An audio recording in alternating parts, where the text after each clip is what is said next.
বন্ধুরা, trolley hour 24 চ্যানেলের পক্ষ থেকে তোমাদের স্বাগতম। চ্যানেলটি সাবস্ক্রাইব করে আমাদের পাশেই থাকুন। কথা ধারাবাহিকের আজকের পর্বে আমরা দেখতে পাবো যে গুহবাড়িতে তোড়জোড় শুরু হয় অঙ্কিতের বিয়ের জন্য মেয়ে দেখা নিয়ে। চিত্রা খুব এক্সাইটেড থাকে কারণ অঙ্কিতের হবু শ্বশুর বাড়ির লোক আসবে। সে মনে মনে ভাবে কথার থেকে এগিয়ে থাকবে এমন মেয়েকে অঙ্কিতের বউ করে আনবে সে। মেয়ে এবং তার মা বাবা আসে, কথাবার্তা শুরু হয়। এর মধ্যেই তিমির আর নূপুর বাড়িতে ঢোকে। তিমির কি হচ্ছে কিছু বুঝতে পারে না। কথা আসে, চিত্রা কথাকে গিয়ে জিজ্ঞেস করে অঙ্কিত কোথায়। এরপর অঙ্কিতও আসে। অঙ্কিতকে চিত্রা বলে, তোকে আমার সাথে একটা কথা বলার আছে। অঙ্কিত বলে, তার আগে তোমাকে আমার কিছু বলার আছে মা। তখন জুনি এসে অঙ্কিতের পাশে এসে দাঁড়ায়।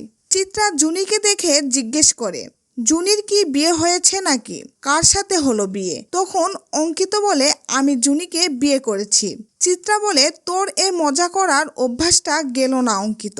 অঙ্কিত বলে, আমি মজা করছি না। চিত্রা বলে, আমি মানি না এই বিয়ে। আমি আমার ঠিক করা মেয়ের সাথে আমার ছেলের বিয়ে দেব। কথা পুরো ঘটনা বুঝিয়ে বলতে গেলে চিত্রা কথাকে চুপ করিয়ে দেয়। এদিকে মেয়ের বাবা মা গুহ পরিবারকে অপমানজনক কথা বললে অঙ্কিত তাদেরকে বলে, দয়া করে আপনারা আমার পরিবারকে অপমান করবেন না। তখন তারা চলে যায়। এদিকে চিত্রার মাথা ঠিক থাকে না। অঙ্কিত বোঝাতে চেষ্টা করলেও সে কিছু বুঝতে চায় না। চিত্রা জুনিকে ধাক্কা দিয়ে ফেলে দেয় আর বলে বাড়ি থেকে বের হয়ে যেতে। কথা জুনিকে উঠিয়ে আনে। কথা চিত্রাকে বলে, মেঝমা, পরিস্থিতি আমাদের কারোই হাতে ছিল না। চিত্রা, তুমি সব প্ল্যান করে ফেলেছ। তুমি তোমার পরিবারের প্রত্যেকটা লোককে এ বাড়িতে পাকাপাকিভাবে ঢুকাতে চাইছ।